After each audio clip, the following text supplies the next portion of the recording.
If you take a look at the passing leaders chart across the league, number one, Tua Tagovailoa, number two, Carson Wentz, and number three, Joe Flacco, just as we all expected heading into week three. Nick, what do you make of the new superstar of the NFL, Tua T?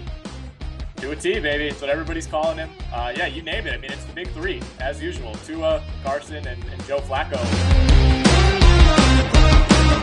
Hey, everyone. Welcome into MKF's NFL Preview Show Week 3. I'm Dan Watkins. Joining me, the great Nick Whalen of Rotowire.com. Nick, let me be the first to say to you, I'm assuming I'm the first to say to you, congratulations on your Jacksonville Jaguars being the only team in the AFC South with a win so far this season.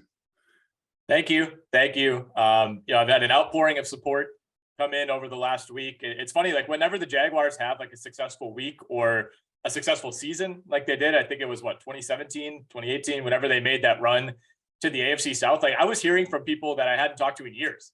I had like a distant cousin of mine texted me. I remember the day that they beat the Steelers in the playoffs, and it was like I don't even know. I like won like an Olympic gold medal or something. Like just people coming out of the woodwork to congratulate me whenever the Jaguars have like even mild success. So I'm trying not to let it get to my head, much like the Jaguars. I think part of this is the Colts might just be really bad, and we're going to find out because they play the Chiefs this week. They do get them at home, and they should get some guys back. But I'm a little torn between fully going all in on this Jags team and trying to remember that maybe the Colts, who have played like a half of a good quarter this entire year so far, might not be the opponent that we thought they were coming into the season.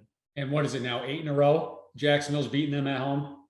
Yeah. I mean, you just don't walk into whatever it's called now. I always think of it as Alltel Stadium. That was like 20 years ago, but some sort of TIAA Bank Stadium. You don't just walk into there and get a win. And I think the Colts came in a little overconfident. They weren't ready for the Christian Kirk-Raid offense. And the Jags look fantastic. I mean, they just look, I shouldn't even say fantastic. They just look competent. Having watched them all last season, they were underprepared for every game. It just looked like from the jump, they were overmatched at every position. And I mean, especially in the first quarters of these last couple of games, like whatever, the first two drives, they always say, all the plays are scripted. Like I mean, they just look like they know exactly what they're doing. Trevor Lawrence knows exactly where the ball's going as soon as it's snapped. Like the just overall competency of this team has been mind blowing. Yeah. I mean, I think there's a lot to be excited about if you're a Jacksonville Jaguars fan. And they're not the only surprise here as we head into week 3. If you take a look at the passing leaders chart across the league, number one, Tua Tagovailoa, number two, Carson Wentz, and number three, Joe Flacco, just as we all expected heading into week 3. Nick, what do you make of the new superstar of the NFL, Tua T? Tua T, baby. It's what everybody's calling him. Yeah, you named it. I mean, it's the big three, as usual. Tua, Carson, and Joe Flacco. I mean, Flacco leads the league in attempts by a mile. He's got over 100 attempts through 2 weeks. I think that's exactly what you want. If you're the New York Jets, you want to put the ball in Flacco's hands and let him make plays. But hey, they're 1-1. I mean, it somehow worked out for them against the Browns last week. But yeah, it's been a really strange start to the year. Scoring, I read the other day, scoring is down like over 10% from weeks 1 and 2 this year compared to weeks 1 and 2 last year. And a lot of the offenses that have been really good over the last couple of years, for example, 2 teams that play each other, the Packers and the Bucs this week, those offenses haven't been great. Dallas hasn't been great. Cincy hasn't been great. There's a couple teams like Buffalo and KC that have looked about as good as we'd expect. But, some of these teams that have been kind of giants on the offensive end in the last few years are off to slow starts. So it's been a really, really difficult season to figure out so far. And I tell you what, guys, it is not getting any easier in week 3. No, and I want to talk about Buffalo in a minute, but first I want to go back to Tua. Have you seen this video that's making its way around the internet of where they flipped it with Tua as a righty? And now I'm like questioning myself if I have this like subconscious bias against lefties, because he looks really good as a righty passer, and then you watch him as a lefty, not so much. I agree 100%. I was mesmerized by that video. I'm glad it's getting the publicity that it deserves. And it's weird because like, I actually usually think that a left-handed quarterback like looks cooler when they throw the ball. Like you think of Michael Vick just snapping that ball off his wrist. Like nobody had a cooler release than Michael Vick. And part of the reason was he was left-handed, and there are barely any left-handed quarterbacks in the league. But yeah, with Tua, there's something about his release that like, it looks like he has to throw it as hard as possible, but the ball doesn't go that fast. Like he's whipping it as hard as he can, and it still kind of floats. For whatever reason, when you mirror that image and he throws it right-handed, it looks so much smoother. Yeah, yeah, and then someone flipped, I think Tom Brady too, and he looks awesome as a lefty, which is no Yeah. surprise. You probably Yeah, could. no surprise. Yeah. So talking about, well, let's get back to the Buffalo Bills here. I am absolutely terrified for the next 10 years of my life watching Josh Allen. And I mean, it won't be Stephon Diggs for the next 10 years, but for whoever he's throwing the ball to, the Buffalo Bills look like they are an absolute wagon right now as we head into week 3. And, as always, usually the best team in week 3 goes on is the one that's playing for the Super Bowl. But anyways, right now, I mean, it looks like it's Buffalo's world and everybody else is just living in it.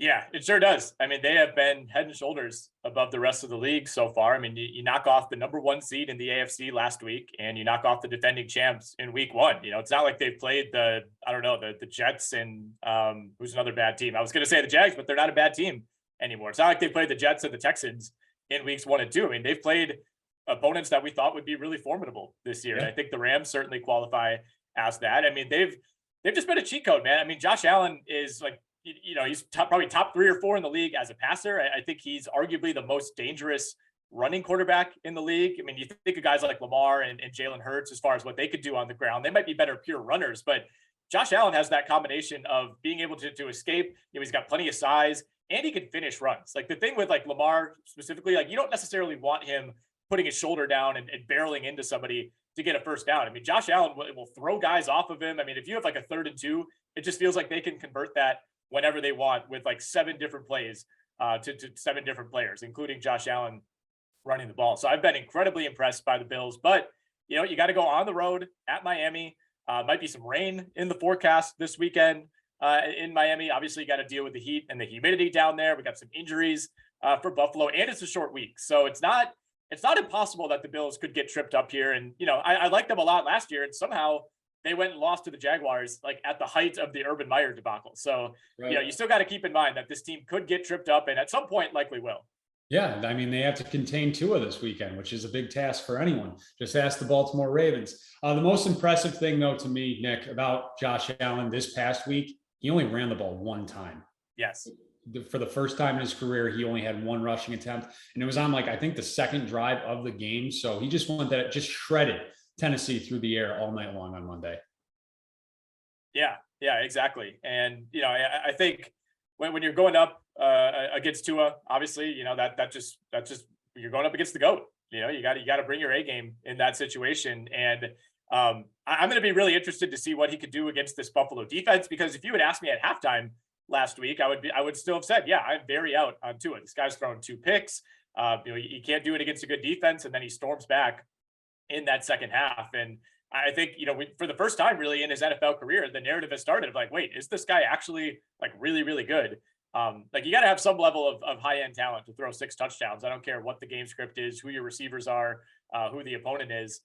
So it's really called into question. It's shaken me to my core because I have not been a Tua guy. Yeah, I mean, but at the same time, though, if you're the Baltimore Ravens or if you're the Buffalo Bills this week, maybe keep a safety back with Tyreek Hill and Jalen Waddle. You would think. I mean, it's all 3 of the unbelievable blown leads that we saw last week. The Raiders, the Ravens, and the Browns. I mean, the offense is stalled, and especially for the Ravens. They didn't pick up a key 4th down that essentially you would think if that drive keeps going, the game is probably over.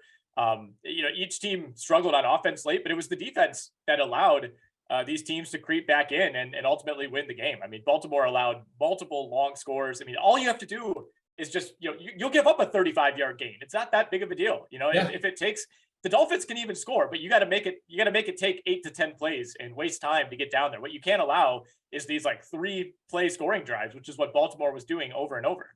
Yeah, just give them as much yardage as they want in between the 20s when you're up at that point. Just keep guys back and make the tackle. It's not that hard. But which team had the biggest choke job last week? Was it Baltimore? Was it the Browns? Or was it the Las Vegas Raiders? I think statistically it was the Browns. It was like the most it was like the most unlikely comeback ever in the history of NFL Next Gen Stats. So that's probably the answer. But I honestly like the Raiders in some ways. I think kind of get a pass here because theirs was like the least hyped, I guess. 2 of them had just happened in the early window. I don't think nearly as many people are talking about the Raiders, but they were up 20-0. They had just tacked on an interception and a score at the end of the first half. They only ran 19 plays in the second half against Arizona. Arizona's last drive, that went on forever, and they converted, I think, 3 4th downs, of course, converted the 2-point conversion after, getting that improbable touchdown. That drive, including the 2-point, was 19 plays. So they ran as many plays on one final drive as the Raiders did the entire second half. I mean, it was a complete collapse by the Raiders in all phases of the game. So to me, that was the one that kind of hurt me personally the most from a sports gambling perspective. That's the one that I come away like most upset about. Yeah, I'm really hoping that the Raiders just keep losing. Josh McDaniels is like 0-10, and then he can come back to Foxborough and fix the Patriots offense. Yeah, maybe mid-season he'll just come back to the Pats. Yeah, exactly. So that's my hope. Anyways, moving on. Let's talk about these 1:00 games. And you know what? Let's run a hurry up offense on this slate. Start off the show with a 2-minute drill. So let's start right off with Josh Allen at Miami, 295.5 passing yards, more or less. I'm going to go more here. I think they're going to need him to have a big game. I think this is, like I said, it's a potential kind of pitfall spot for the Buffalo Bills, like right as everybody is like kind of universally acknowledging, like this is the best team in the league by far. They're coming off of that beatdown of Tennessee, but again, short week, you're on the road, kind of a long travel all the way down to like the southernmost, football team in the NFL. I think that defense, with some of the injuries that they have, we'll see if Micah Hyde ends up playing. Dolphins are going to be able to score. And I think Buffalo is going to need to go touchdown for touchdown with Miami. And that's going to mean a big game for Josh Allen. And you said it earlier, Dan, only one rush against Tennessee. That's a good thing. You don't want Josh Allen taking those hits this early in the season. I think they would prefer to win the game through the air if they can. All right, moving on. Kirk Cousins at home against the Lions. Nick, I will point out that this is a 1:00 kickoff, Eastern time, not in prime time. 290.5 passing yards for Cousins, more or less. Ooh, that's a good one. I'm going to go less here. And I don't think that Kirk Cousins has a bad game. I think he does bounce back. It's interesting because I don't even think he played that badly. I mean, obviously the 3 picks were pretty devastating, especially, because the Eagles were doing everything they could to let Minnesota back into that game. I think all 3 picks either came in the end zone or like within the 15-yard line. So they were costly, but Kirk Cousins was also like alternating throwing interceptions with throwing some of the most impressive throws I can remember. I mean, just fitting the ball into really, really tight windows. So the talent is still there. I mean, that's never really been the issue with Cousins. It's the decision-making. But I think Minnesota makes a concerted effort to get back to the running game. I mean, Dalvin Cook has had kind of 2 bad weeks to begin the year. The way that they handled that Eagles game kind of reminded me of how the Packers played against Minnesota in week 1. They just completely abandoned what they do well. I think they refocus. I think they win at home against Detroit, and I think they do it on the ground. So I'll go less on that number for Cousins. Yeah, I want to say shame on Irv Smith Jr., by the way, for dropping a wide open touchdown pass while wearing Randy Moss's number. Like he should have to be forced to change his jersey number this week. How is that number not retired? How is it not I was retired? also wondering that too. How is that number not retired in Minnesota? It's not. It's the most retirable number of all time. I mean, it's like so obvious. I don't understand it. It never even occurred to me. I just assumed it was retired. And even if it's not, it's got to be one of those situations where you just make sure nobody else wears it. Like when Brett Favre left the Packers to go to the Jets and the Vikings, it's not like they just gave away number 4 for a couple of years and then retired it later. It's like, no, everybody, like if you're Irv Smith, why do you even want 84? Like he should know that he should not be wearing that. Yeah, I mean, it's like the Red Sox do this with number 21. That was Roger Clemens' number for 10 or 11 years. They have not given it out since the mid-90s when Clemens left the team. So do they do that with 24 as well for Manny? Like, where do they stand on that? No, David Price wore it. Yeah, that's incorrigible. And I love David Price, but come on. I believe Takashi Saito also wore it in like 2009, if you remember the great. Wow, that too soon, way too soon. Manny was still in the league at that point. That was right after Manny left. There was a little bit of there was some behind the scenes stuff there, so they wanted to give that number. Yeah. By the way, Manny Ramirez 99 Dodgers jersey, all timer. That is an all timer for me. That's a good one. Absolutely. Yeah. The Manny Wood sign. Fantastic. Yeah. Man, if you could find a Manny Rays jersey, even more rare. Let me know if you ever come across one of those. A Manny White Sox jersey too. Yeah. Not bad. I mean, Manny bounced around there at the end of his career. So let's get back to football here. Justin Jefferson against the Lions, 104.5 receiving yards for JJ.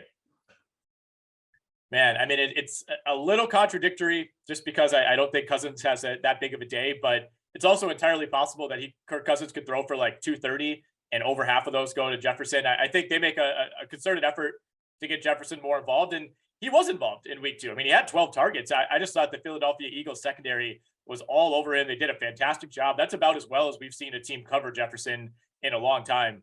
And I don't think the Detroit Lions have the kind of horses in their secondary to do what Philly did. So I'll go more on Jefferson. Yeah, get back to that week 1 game plan where just force feed Jake the ball. Moving on, Jonathan Taylor at home against the Chiefs, 85.5 rushing yards, Nick. And this one was suggested by our friend at Isaac on Twitter, more or less. So I see it's down 10 yards from yesterday. You know what? I think I'm going to go less here. I just have not been impressed by the Colts whatsoever. I mean, they looked awful for 3 quarters against Houston. They looked awful for a full 60 minutes against the Jags. We're still not really sure what they're going to have back as far as playmakers on that offense. And again, I mean, until proven otherwise, I think we just have to assume that this is a bad team. You know, maybe it was just a misevaluation collectively. Everyone kind of assumed that they would maybe take the torch and win this division with Tennessee taking a step back, but they've just looked really bad. And outside of Michael Pittman, there is like no playmakers in this passing game. They don't have a good tight end. They have no experience at receiver behind him. And that makes it easier to stop a running back like Jonathan Taylor when you don't have to worry about anyone else in the offense. So I hope JT has a big day. I hope both he and the Wisconsin Badgers have big weekends, but I don't think it happens. I'm going to go less here. Yeah, I would probably go with it's more likely that Jonathan Taylor has a big weekend compared to the Badgers this week against the Buckeyes. But that's just me. Moving on to the other side of this game, Patrick Mahomes at Indianapolis, 289.5 passing yards, more or less. I'm going to go more here.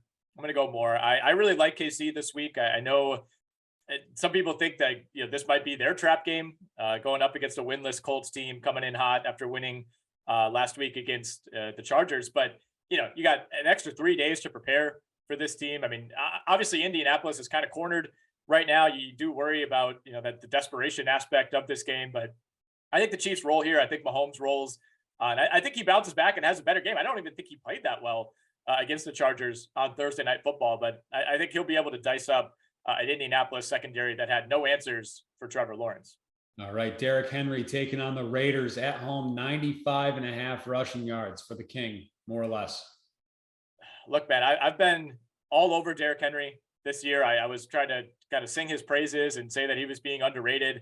It's been disastrous so far. And I know he played a good defense last week, but I think this number is way too high based on what he's done so far. I mean, Tennessee's barely been able to move the ball. They couldn't move it against the Giants. They couldn't move it against the Bills.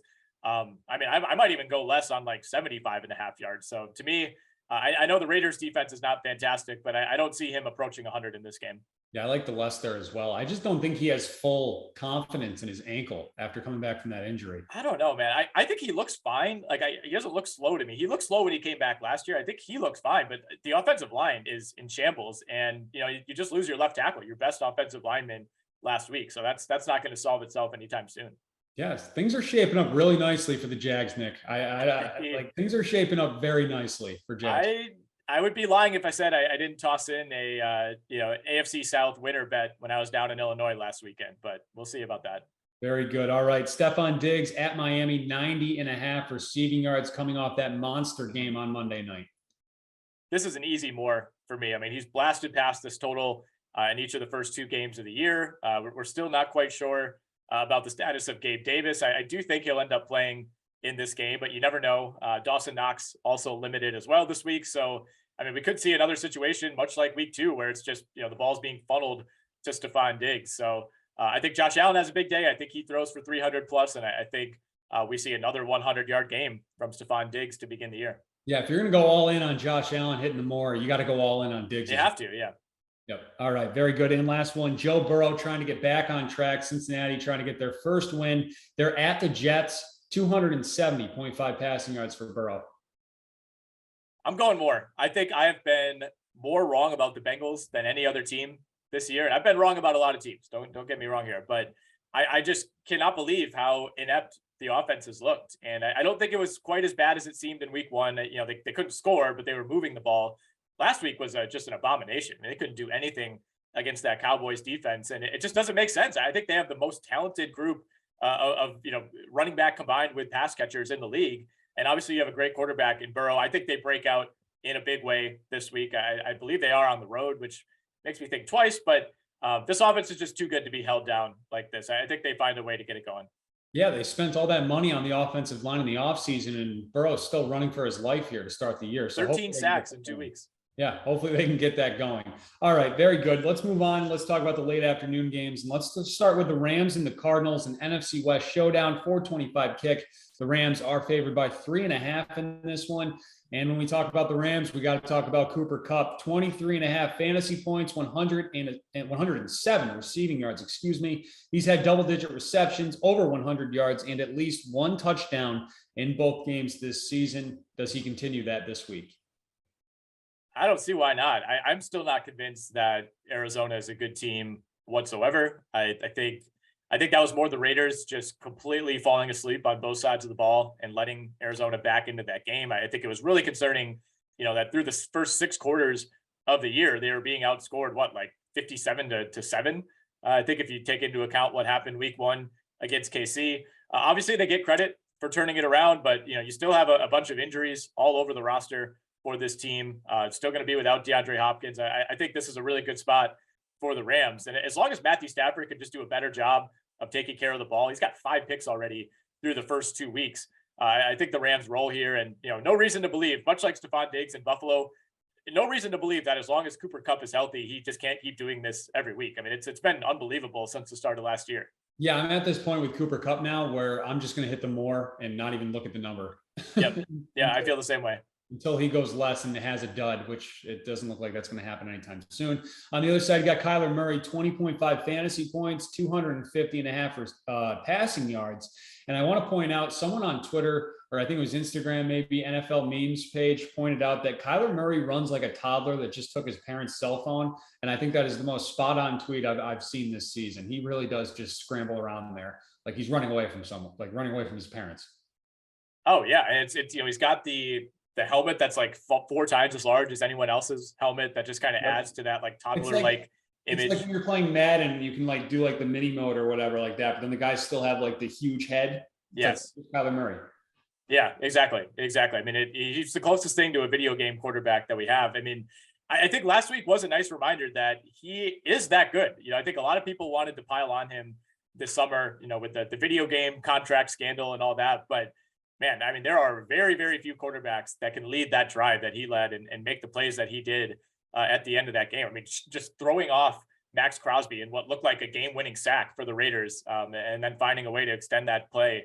I mean, it was amazing. He's the man. But I don't love the weapons on this team. And you got to think back. I mean, what happened the last time the Rams played the Cardinals? I know they split their regular season meetings, but Kyler Murray had arguably the worst game of his football career. We're going all the way back to 4th grade in the playoffs against the Rams. I mean, that was a wire-to-wire beatdown. He looked lost. The Cardinals looked lost. So to me, that's still in the back of my mind. That's a concern. It feels like the Rams defense kind of has his number right now. So I'm going to go less on both the fantasy points and the yardage prop for Murray. Yeah, I'm expecting the Rams to finally look like the defending Super Bowl champs this week. They've not been impressive so far. I think this is a good one. I like the Rams -3.5 in this week a lot. Right. Same here. I think people are kind of jumping off the Rams because if you're just looking at the box score, you see that final score against Atlanta and you're like, oh man, they almost blew that, which they did, but they dominated that game. I mean, that was almost a start to finish domination. Then you get, the weird, was it a block punt or a block field goal? I mean, they even took a safety at the end of the game to kind of add to it. So to me, that was not as close of a game as the final score indicated, really. There's another notable game in that late afternoon window. And I don't know if you've noticed or if you've heard, Nick, Tom Brady and Aaron Rodgers are going head to head this weekend. And I think it's the least hyped Brady-Rodgers matchup ever because I feel like no one is talking about this at all. Well, both quarterbacks, I feel like, don't even they don't want any hype on this game either. It's like both quarterbacks seem to hate the team around them right now. Brady's tossing tablets around. He's swearing it up on the sidelines. Rodgers has just kind of looked like a sad man since the start of training camp. Even after beating the Bears last week, it looked like they lost by 40, just judging by his reaction. So I feel like both quarterbacks are expecting to lose this game. They're expecting their teammates to play terribly. And I don't know what to expect. I picked the Bucs in this game because it always feels like the Packers, they kind of no-show against these big time opponents, especially the Buccaneers. Like they get pushed around by that Buccaneers defense, and it just never seems to end well. I think we get a really low scoring game. I think both teams could end up scoring under 20 points. And as of right now, I mean, I was just looking, a Packers reporter for The Athletic, Matt Schneiderman, says, obviously Mike Evans won't play in this game. Chris Godwin, Julio Jones, Alan Lazard, Sammy Watkins, Christian Watson, and Randall Cobb all did not practice today. So really for both teams at this point, we have no idea who's going to be available as far as pass catchers go. Yeah, I mean, you got Scotty Miller, and that's about it. It's I think they brought in Cole Beasley this week. That's right. Yes. I could be wrong. Yeah. So we don't know who's going to be catching the ball from either one of these two quarterbacks. We do know that Mike Evans is suspended, so he's not going to be playing. What do you make of this Bruce Arians drama as he kind of instigated that entire thing with Lattimore and Evans last week? My big question is, why the hell is he on the sidelines? I mean, they vanquished him up to the booth, and apparently there wasn't enough room in the Superdome for Bruce Arians to stay upstairs, but he comes down and he's immediately causing problems. I thought they got rid of this guy. That was so funny. Yeah, I didn't realize it until then. I mean, that was late in the game. And, that was a game that I was watching it on Red Zone. It was on quite a bit. And I'm like, what the heck is that? Is that Bruce Arians? Like, what is he doing? Like, I mean, it's not like he's, going to try to stage a coup on Todd Bowles. Like, I assume Todd Bowles was totally fine with him being there. But yeah, it's really weird. It's super, super weird. And I didn't even know he was on the Buccaneers staff. I guess the fact that he is technically an advisor makes it a little less strange, but yeah, I mean, it just adds to what's a weird vibe around the Buccaneers. The coaching situation is weird. The Brady situation is weird. All the injuries have been an issue. But yeah, I mean, I don't know what we really take from it as far as this week. I think this will probably be a one and done. I don't expect him, to continue like stalking the team on the sidelines going forward. But, as far as these lines go, I think I like the less for both quarterbacks in terms of yardage. I know Brady is at about 260.5 on MKF. Rodgers about 20 yards less at 240. I think we see a really ugly game. I think it resembles last week for the Bucs, where, up until Jameis just started throwing picks every time he dropped back, the Bucs couldn't get anything going on offense. They have 2 touchdowns in 2 weeks. And for the Packers, if they can't run the ball, which is that's a big if in this game against this Buccaneers defense, if they can't run the ball and they have to resort to what they had to do week 1 against Minnesota, I don't think they're going to move the ball either. I think this is a game that could end like 16-13. Yeah, I like the under. The over. The total is set at 42. I like the under in this one a lot. I think Tampa is going to win, so I would take them. They're 2-point favorites in this one. As you mentioned, with these two quarterbacks, Brady's at 260.5, Rodgers 240.5. Neither one of them have gone more than their prop this week so far this season. Well, let's talk about the running backs. Leonard Fournette, 68.5 rushing yards is his more or less. He's apologizing to his fantasy owners on Twitter, saying that the touchdowns are coming soon, Nick. So I'll give you his fantasy prop as well, 16.5 fantasy points for Lenny. Well, I like the yardage more than I do the fantasy points. To get to that, to get to those fantasy points, you're either tacking on a handful of catches or obviously getting in the end zone, which is very possible. But I think this Packers defense can be run on. I mean, we saw David Montgomery rip them up last week. I thought the Vikings did a good job in week 1. So I think Fournette does bounce back here. He had a fantastic week 1 against a really good Cowboys defense where he was kind of the only option for Tampa. They couldn't really throw the ball in that game either. So to me, this is a pretty friendly line. I think it could actually, tick up a little bit. And I would still take the more, but yeah, sitting at 68.5, I like that quite a bit. I'll go more. Yeah, I like the more there too. I mean, someone's got to carry the ball. Someone's got to handle the football for Tampa Bay. So why not Leonard Fournette there? And then on the other side, you got Aaron Jones, 59.5 rushing yards. Last week, we talked about if there was a changing of the guard in the Packer backfield, and he responds with 132 rushing yards, a touchdown, and a receiving TD. Aaron Jones still very much here and very much the focal point of this offense. What do you expect from him this week? This one's really tough. I mean, this Buccaneers defense is ferocious. I think like I said, they always seem to be more physical than the Packers. You think back to the last 2 times that they met, including that playoff game a couple of years ago. Aaron Jones had a horrible game. He fumbled twice, basically didn't even play in the second half. I think he fumbled on like the first drive of the second half. And then in my opinion, kind of just faked an injury because he was embarrassed. And, that was kind of the last we heard from him in that game. So I think considering he's splitting carries with AJ Dillon right now, I think he probably ends up on the less when it comes to rushing yards. I mean, total yards, we'll see. Obviously, he's a threat through the air as well. But I think if there's one running back who succeeds against this Bucs defense, it's more of an AJ Dillon type of game than an Aaron Jones type of game as far as just talking on the ground. And if you had to pick the wide receiver that will have the most receptions in this game, who would you go with? Oh boy. Well, Aaron Jones is on the list, and so is Fournette. I think I'm a little more concerned about the availability for the Buccaneers. I think there's a world in which both Godwin and Julio don't play again this week, and that probably sets up a Brashad Perriman wide receiver one situation. So he would be an option. For Green Bay, they had pretty much everybody healthy last week, and they just didn't throw the ball that much. I think Sammy Watkins led the team in yardage and on like 3 catches. And Lazard is banged up this week. I don't know, man. I think I would have to just say Brashad Perriman at this point, which is a wild thing to throw out. Yeah, I mean, why not? Or it could be Cole Beasley for all we know. Just new guy comes in. Cole Beasley. It could be anybody. It could be Josiah DeGuara. Who knows? All right, let's move on. Sunday night, a good Sunday night showdown this week. 49ers at the Broncos. San Fran, 2-point favorites on the road at Mile High. The over-under 44.5. Big question here going into this one is, are the 49ers better off with Jimmy Garoppolo as the starter? He's 31-14 in his career with the 49ers when he's the starter. Colin Cowherd took a lot of heat on the internet this week for saying that the Trey Lance injury is a blessing in disguise for San Fran. Nick, how do you feel? I don't know that we have enough proof to say that he's wrong.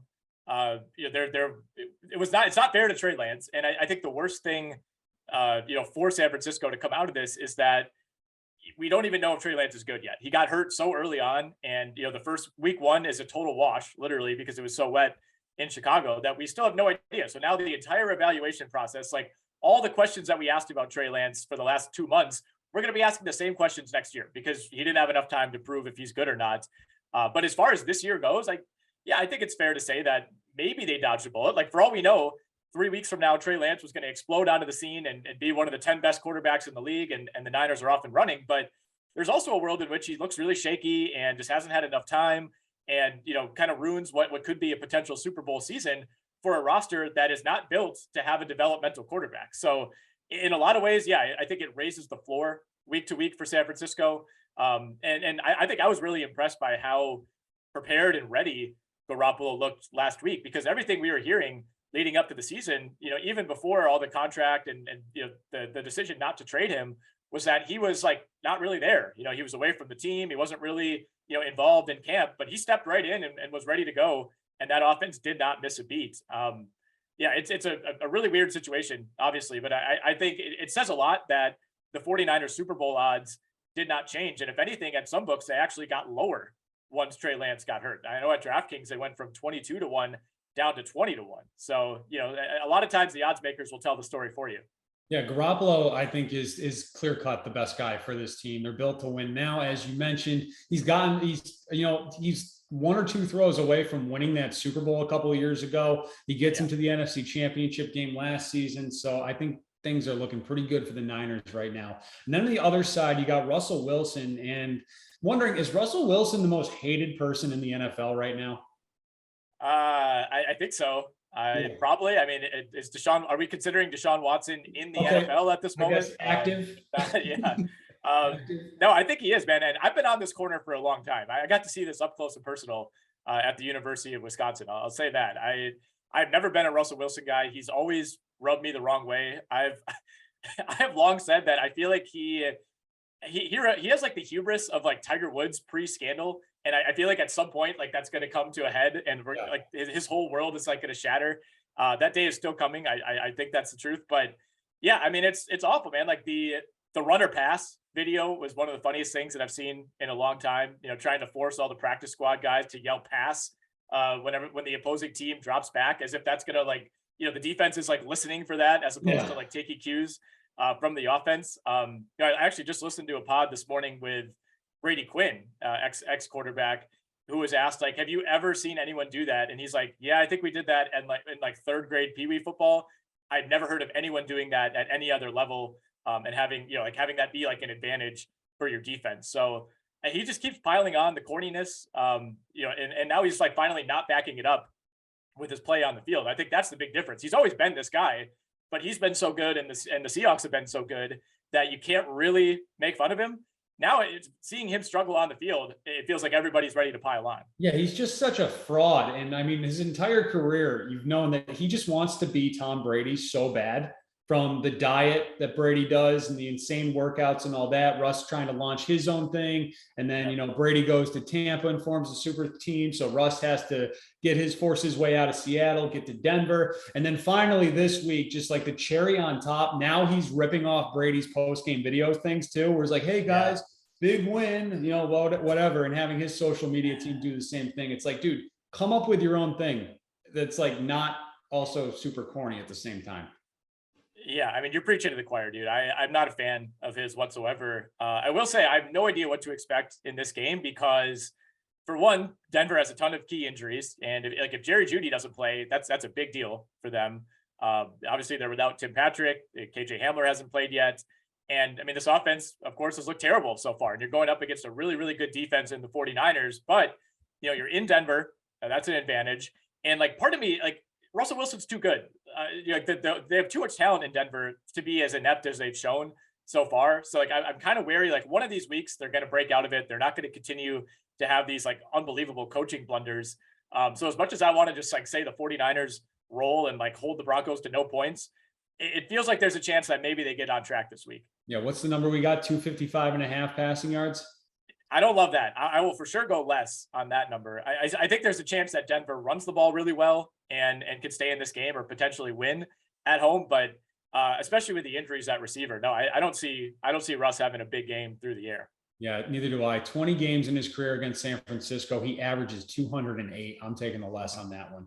Jimmy G on the other side, 235.5 passing yards is his more or less. He reached 236 yards or more in 8 of 15 regular season games last season. Nick, how do you feel about Jimmy G? You know what? I think he can do this, right? I mean, I think the Broncos' run defense is probably better than their pass defense. You know, they're without Justin Simmons. He's on IR right now. That's huge for them. They had Patrick Surtain get hurt last week. They had another safety get hurt. So the secondary is a little bit banged up. And, you know, obviously with Jimmy G versus Lance, you lose the ability for the quarterback to run, but it's a huge upgrade in terms of what he brings you as a passer. And the 49ers can run the ball. They don't need Trey Lance to run it. They're already a great running team, even when they don't have a mobile quarterback. So I think it's a huge advantage. And if they get George Kittle back, I love him to go over that number. Yeah, same here. Cortland Sutton, 68.5 receiving yards. He's had more than 69 in both games this season, finishing with 72 and 122. Does he keep that going this week? I think he does. I mean, that's kind of the flip side to this. Like if Jeudy and Hamler don't play, then it's the Cortland Sutton show, which is the case last week. I mean, it was just Wilson was forcing it to Sutton because he had no other options. So I think there's a pretty good chance we see that again. You know, very well could be another ugly day for that Denver offense, but I don't think asking Sutton to get to 70 yards is too much to ask. And then finally, Deebo Samuel, 4.5 receptions and 12.5 fantasy points for Deebo. I think you got to go more on that, right? 12.5. That doesn't seem like a whole lot. I mean, we have 2 running backs now that are injured for San Francisco. So I know Deebo came into the year, didn't necessarily want to take the same kind of pounding that he did last season. But look, I mean, he's basically their backup running back at this point. So I think he's going to continue to kind of be that hybrid role. And I think there's a good chance he finds the end zone. And if he does that, I mean, he's going to be over halfway to that fantasy point total. Yeah, I mean, as you just mentioned, it's all about, does he get into the end zone? I think he does. He's overdue to get in there this week. So I'm going to go more on that as well. All right. Very good, Nick. Thank you again. And we'll keep doing this throughout the season. Don't forget to hit subscribe to our YouTube page, guys, at Monkey Knife Fight. We'll have more NFL content, plenty of college football content, and probably some NBA stuff as we get closer and closer to the NBA season. So thanks for watching and enjoy week 3 of the NFL season.